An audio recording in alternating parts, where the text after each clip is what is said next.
사람들 마음의 집을 누가 점령하여 왕노릇하느냐에 따라 전쟁의 판도가 완전히 달라집니다. 앞으로 이 세상은 하나님의 말씀대로 심판이 있습니다. 2000년 전에는 예수님이 온 세상의 죄를 짊어지고 대신 희생제물이 되셨지만 다시 오실 때는 심판합니다.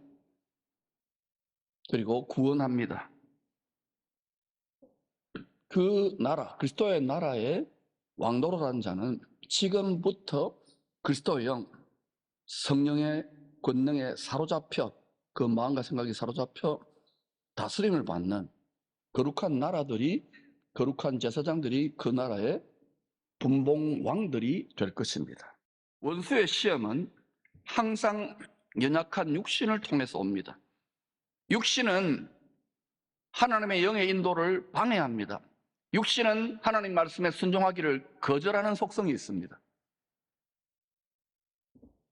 그래서 이 육신은 예수님이 마귀에게 내어준 거예요. 썩을 육신, 죽을 육신이죠. 그리고 부활하여 하늘 보좌에 올라가서 약속하신 부활의 영의 권능을 옷 입혀가지고 육신의 정욕, 육신의 생각을 이기는 삶을 살라고 이끌어가는 거예요. 여러분의 마음과 생각은 누구의 생각, 누구의 영이 지배하고 있습니까? 성령의 생각, 그리스도의 영이 지배하고 여러분의 삶을 이끌어간다면 그 사람은 제대로 훈련된 사람입니다.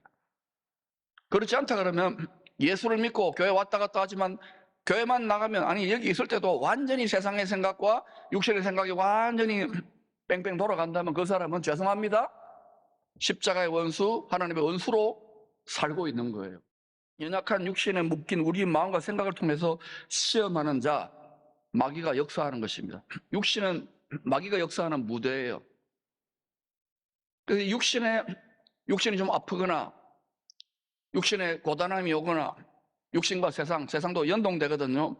내가 생각했던 대로 안 되면 바로 침륜에 빠지거나 예수 믿어도 죽고 싶고 우울증 오고 하나님 없다 그러고 있다 그러고 방황하고 이런 일들이 일어나는 이유가 그거예요. 마음을 지켜야 되는데, 그래서 우리 마음과 생각을 육신의 이 세상에 꽁꽁 묶어놓는 이 끈, 우리가 죄범함으로 말미암아 이 결박이 되어 있다고, 이 끈을 성령의 금, 말씀의 진리의 칼로 끊을 수 있도록 하기 위해서 늘 기도와 말씀에 깨어 있어야 하는 것입니다. 깨어 있기를 축원합니다. 오늘 본문은 늘 깨어 기도함으로 결정적인 순간 자기 몸을 죽여, 다시 한번 희생제물로, 유월절 희생제물로 드려서 바로 육체는 여기 있지만 하늘 성전에 보좌에 그 흠없는 피를 뿌리실 영원한 대제사장께서 주시는 말씀입니다. 예수님 육체의 죽음에 대한 두려움이라기보다도 성부와 성자와 성령의 영원한 교제에서 끊어져서 음부, 죽은 자들의 영혼이 갇혀있는 감옥, 다시 말하면 지옥 같은 곳에 3일간 내려가셔야 되기 때문에 이것 때문에 두려워하고 내가 죽게 되었다 하는 거예요.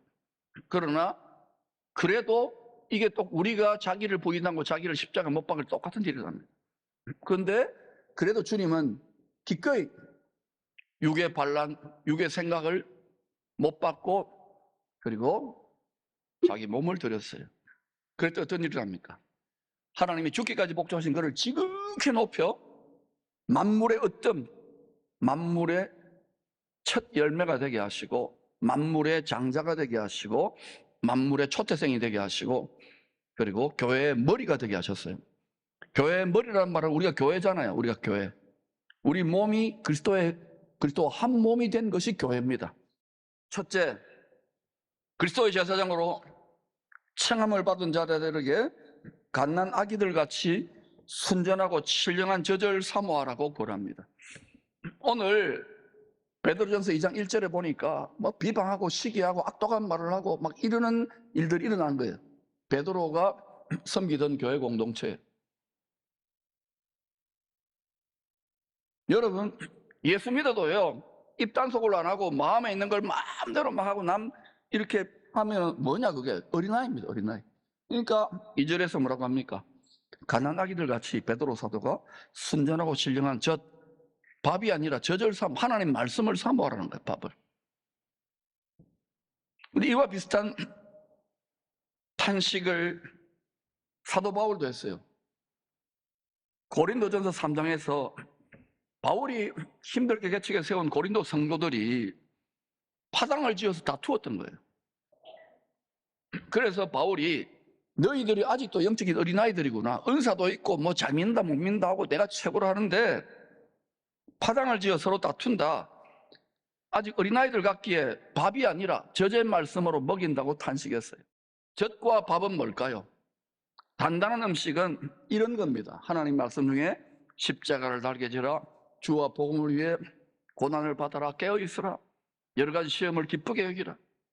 이런 말 해도 여러분 대부분 어때요? 돌아가서도 뭐 내 안 해도 되잖아요. 누군가는 할 거니까. 그게 그런 속성, 그런 내 마음의 경향성이 여러분이 젖을 먹고 있다는 증거입니다. 그러나 때때로는 자기 십자가를 달게 지라, 여러 가지 시험을 받을 때 기쁘게 여기라, 이 말씀을 진지하게 하려고 몸부림치는 상태가 된다는 것은 성장하는 과정이에요. 사랑하는 여러분, 예수님의 12제자 사도들입니다. 복음서 안에 있을 때에 그들이 예수님 부활에서도 싸웠어요. 다투었어요. 맞습니까? 그러고 나서 그들의 자아가 다 죽고 세상 소망과 예수님 통해서 한자리 하겠다는 모든 세상의 소망과 그 뜻이 다 붕괴되고 난 다음에 사도행전 1장에서 사도행전 2장에서 바로 그리스도와 한 몸, 한 떡덩이가 되었을 때에 바로 세상 권세를 밟아버리는 그리스도의 영의 권능을 덧입고 복음이 전파되었던 거예요. 그들이 전부 어떻게 됐습니까? 싸우지 않았습니다. 그때부터. 싸울 틈이 어디 있어요? 천국 복음을 딴 거에 증거하다가 다 순교했습니다. 여러분이 진실로 장성한 그리스도의 분량과 복음의 제사장이 된다면 이런 마음이 불타야 돼요. 육체로 죽을 필요는 없어요. 날마다 중노라의 길을 걸어갈 수 있기를 축원합니다. 그러므로 여러분, 단단한 음식, 밥은요, 많은 연단을 받은 장성한 성도들, 즉 그리스도의 군사, 공중의 권세 잡은 마귀의 세력들과 싸울 수 있는 그리스도의 군사, 그리스도의 제사장들이 먹는 밥의 말씀이에요. 자, 그럼 물어봅시다. 지금 뭐 마지막 때라는 이야기는 텔레비가 더 크게 외쳐요. 드라마가, 영화가. 지상의 모든 성도들 중에 이거 모르는 사람 없습니다. 자, 그러면 지금은 젖을 먹어야 될 때입니까? 밥을 먹어야 될 때입니까? 다시 말합니다. 지금은 젖을 먹어야 될 때입니까? 밥을 먹어야 될 때입니까? 여러분 분명히 말했잖아요. 그래도 여러분 밥을 먹고 있습니까? 자기 십자가를 달게 집니까? 내 몸을 그리스도의 몸으로 드립니까? 육신의 생각은 야, 적당히 해야 대충 해라, 미지근해라, 쉬어라. 저도 좁은 길을 계속 여러분을 이끌고 가면서 이게 참 쉽지 않은 길이에요. 외롭고 좌절되고 어떨 때는 주저앉고 싶은 마음이 들 때 하나님이 계속 격려해서 성경대로 하는 거예요. 기뻐하고 즐거워하라. 할렐루야! 지금 몇몇 분들은 굉장한 영적인 억압과 눌림 가운데 있는 분이 있을 겁니다. 왜? 불순모를 뽑아내는 과정이에요. 겟세마네 올리브 열매를 틀에 넣어가지고 완전히 짓밟고 짓이기는 듯한 영의 스트레스를 받는 분들은 기뻐하고 즐거워하시기를 축원합니다. 그것이 빠르게 돌파하는 길입니다. 여러분이 저의 말씀을 먹고 있으면서 계속해서 나는 어른이다, 나는 장성한 그리스도의 분량이다 착각하면 안 돼요. 왜? 그 앞에 주님 앞에 서게 될 때는 모든 것이 벌거벗은 것처럼 다 드러납니다. 저는 최선을 다해 말씀을 전했을 뿐입니다. 여러분이 각자의 마음과 자유의지를 가지고 주의 말씀에 순종할 수 있기를 축원합니다. 첫째는 사모하세요. 말씀을 사모하세요. 말씀을 읽으세요. 가르침을 받으세요. 서로 깨달은 바를 격려하세요. 두 번째는 사람에게는 버림받아 되었으나 하나님께는 택함을 입은 보배로운 산돌, 주의 약속 위에 신령한 집을 지어야 됩니다. 이 집은 뭐냐? 사람의 손으로 지은 집이 아닙니다. 다 사람의 손으로 지은 집 무너지게 됩니다. 하나님의 손으로 말씀에 설계되도록 성도들 마음에 지어지는 신령한 집을 말합니다. 마음성전입니다. 따라합시다. 마음성전. 마음교회. 기쁨의 교회가 뭐냐? 여러분 마음이 기쁨의 교회입니다. 기쁨의 성전이 뭐냐? 여러분 마음이 기쁨의 성전입니다. 여러분 마음에 큰 기쁨의 좋은 소식이 깨달아지고 느껴지면 여러분은 열방으로 나아갈 준비가 된 사람이고 하나님이 이 시대에 쓸만한 그릇으로 준비되어져 있는 상태인 거예요. 여러분 마음이. 그게 아니고 두려움과 근심과 염려와 미움과 음란이 꽉 들어차 있다면 그러면 죄송합니다만 마음에는 원이로되 육신이 약합니다. 이 상태예요. 뛰어넘기를 축원합니다. 그리스도와 함께 십자가에 못 박기를 축원합니다. 그 두려움을 못 박았어요. 그 날마다 결핍됐던 그 원통함을 못 박았어요. 여러분 속에 끝없이 대대로부터 내려오는 그 울분과 여러 가지 이런 감정들을 못 박았어요. 쓴뿌리를 뽑아냈어요. 그때부터 완전히 새로운 사도행전의 시대가 열리는 것입니다. 히브리서 12장은 주님이 다시 오실 때 하나님께서 하늘과 땅을 진동시킬 것이라고 합니다. 흔들어 버릴 거예요. 흔들어. 반드시 그렇게 하십니다. 왜 그러면 흔들까요? 하나님이 이 세상 가만히 있으면 좋은데. 그것은 주님 약속의 말씀, 만세반석. 왜 주님 약속의 말씀이 만세반석이냐면 영원히 그 말씀이 성취될 것이기 때문에. 그 만세반석 위에 세우지 아니한 모든 집들을 다 무너뜨리기 위해서 온 세상을 흔드는 것입니다. 하늘과 땅을 흔드는 이유는 또 뭐냐? 이 땅에 소망을 두지 말고 하늘에 영원한 만세반석이 지금 하늘에 있잖아요. 거기에 하늘에 천국의 소망을 두고 살라고 세상 줄을 끊고 있는 거예요. 깨닫기를 축원합니다. 좁은 길이지만 이 길을 함께 걸어가면 재미나요. 왜? 하나님이 능력을 베푸시고 때때로는 기적 같은 일들도 일으키시기 때문입니다. 우리의 정욕과 우리의 뜻을 이루기 위해서 구하는 것이 아닙니다. 그렇다면 하늘과 땅이 진동할 때도 무너지지 않는 우리 마음 성전, 우리 가족들의 마음 성전을 짓는 법은 간단합니다. 어렵지 않습니다. 마태복음 7장 24절입니다. 시작. 그러므로 누구든지 나의 이 말을 듣고 행하는 자는 그 집을 반석 위에 지은 지혜로운 사람 같으리니. 정직하게 말합니다. 얼마나 많은 사람들이 듣고 지나칩니까? 듣고 행하는 자는, 이 말을 듣고 행하는 자는, 참된 믿음은 믿습니다로 끝나는 게 아니라 행함이 있는 믿음이 살아있는 믿음입니다. 그러므로 행하시기를 축원합니다. 여러분 행하려고 하면 하나님 말씀이 걸림돌이 될 거예요. 딱 어디서 부딪힐 거예요. 여러분이 육이 살아있고 육신의 생각이 살아있기 때문에 그것을 못 받고 전진하십시오. 그 안에 진통이 있을 것입니다. 시험이 있을 것입니다. 그러더라도 걸어가 보시기를 축원합니다. 말씀을 듣고 순종하는 삶을 살면 각자가 지은 마음 성전을 불로 시험할 때가 옵니다. 불심판이 있다 그랬지요. 그때에 하나님이 상 주십니다. 고린도전서 3장에 보니까 그 중공검사를 할 때, 우리 마음 성전에 중공검사를 할 때에 이 사람은 지피나 나무나 풀로 지은 것들은 다 사라집니다. 구원은 받았지만 부끄러운 구원이에요. 그러나 변치 않는 말씀을 듣고 순종하는 삶을 살면 불로 시험할 때 보석 같은 믿음으로 잘 지어진 집이라고 주님이 칭찬하시고 상을 주신다고 분명히 말씀합니다. 그러면 여러분, 영원한 나라, 거기에 내가 살 집, 영원한 집입니다. 그 집을 위해 여러분 어떤 재료를 가지고 짓고 있습니까? 변치 않는 믿음, 정금 같은 믿음, 변치 않는 사랑, 변치 않는 소망을 가지고 나아가시기를 축원합니다. 우리 믿음의 선진들은 그것을 위해 피 흘리기까지 더 나은 부활을 사모하며 더 나은 집에 거할 것을 사모하며 진짜 하나님 나라를 믿었던 거예요. 예수 믿고 천국 간다 그러고는 불순종하는 삶을 살지 말고 자기를 속이지 말고 말씀에 순종하는 삶을 한 그릇씩 내딛기를 축원합니다. 내가 지금 어린아이 상태라도 장성한 분량까지 자손들과 함께 성장하기를 축복합니다.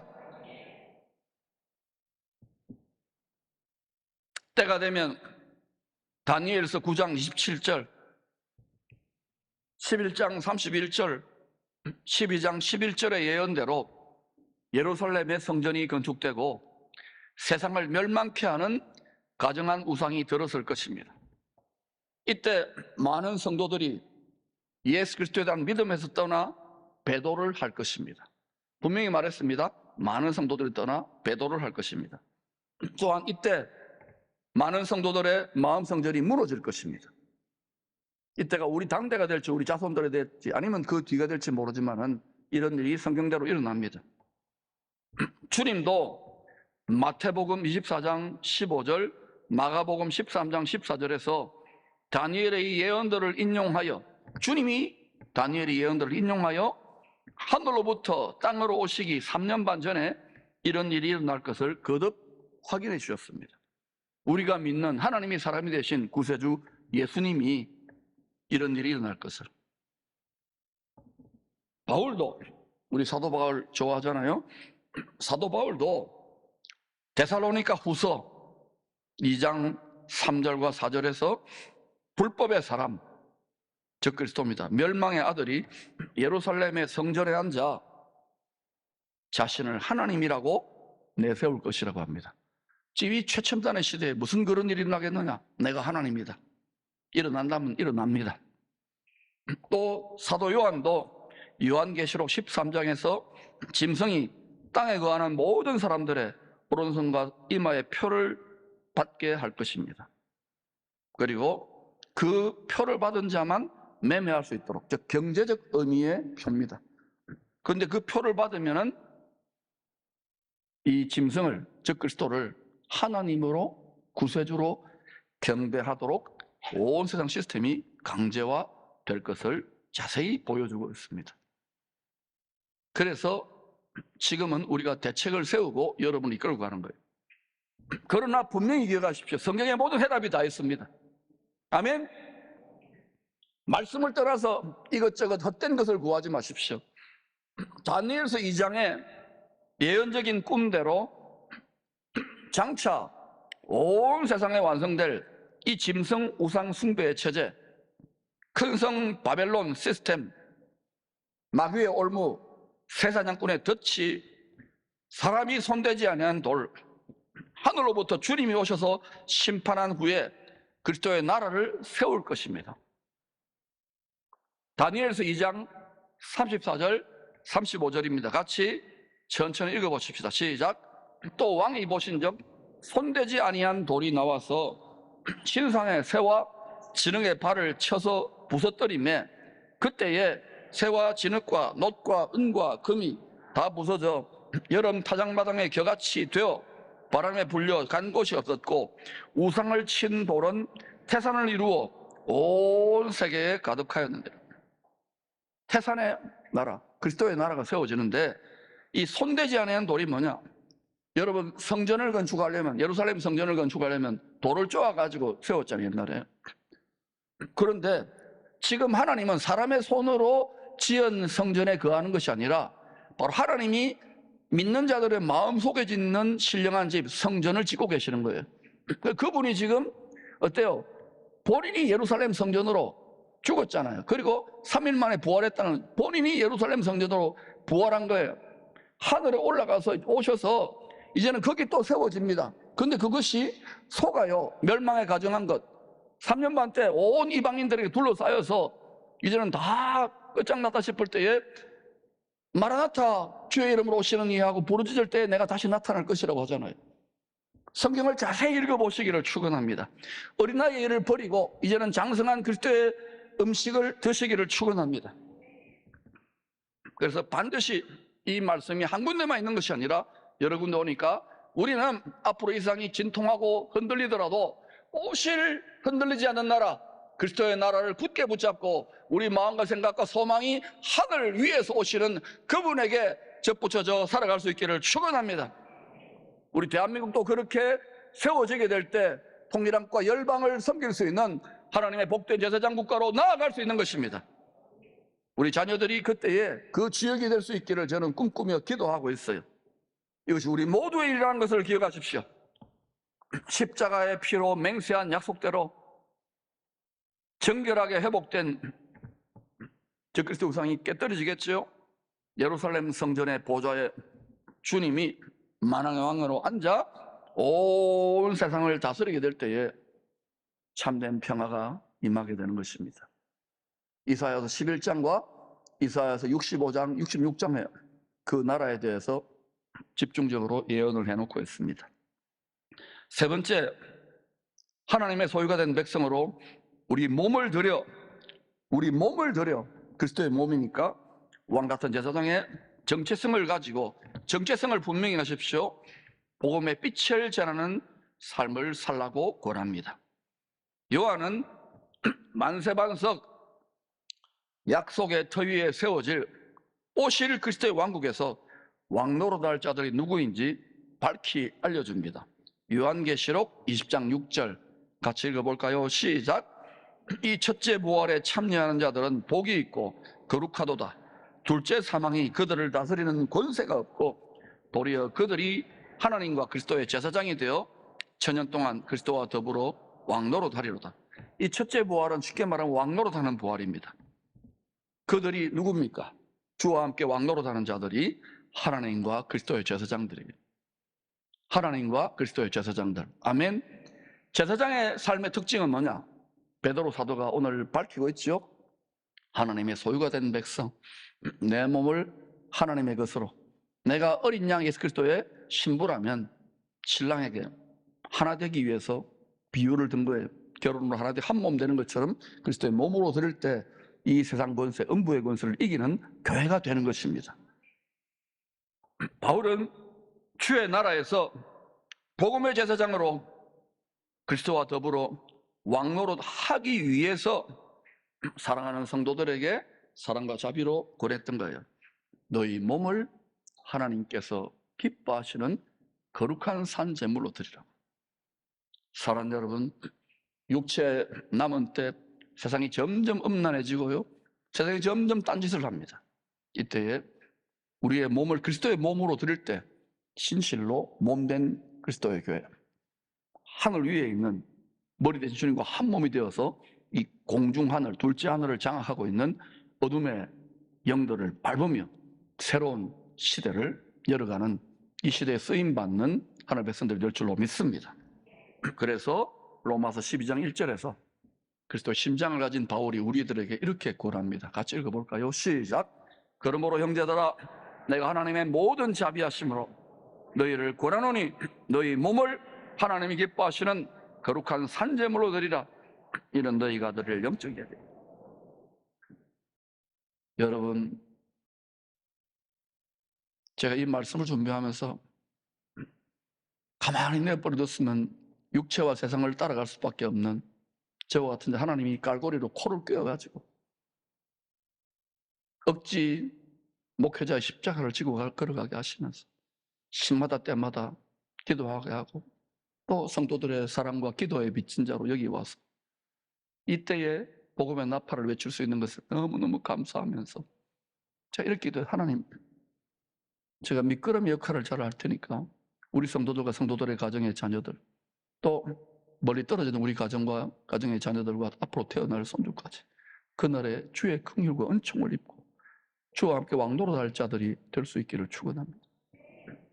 여러분, 어차피 썩어질 육신 이 몸입니다. 주의 몸으로 드려 장차 도래할 영광의 몸, 부활의 몸을 소망하면서 주의 뜻을 이루는 복음의 제사장, 신령한 제사장, 그리스도 제사장으로 이 땅에서부터 주와 함께 왕노릇하는 삶을 살 수 있기를 축원합니다.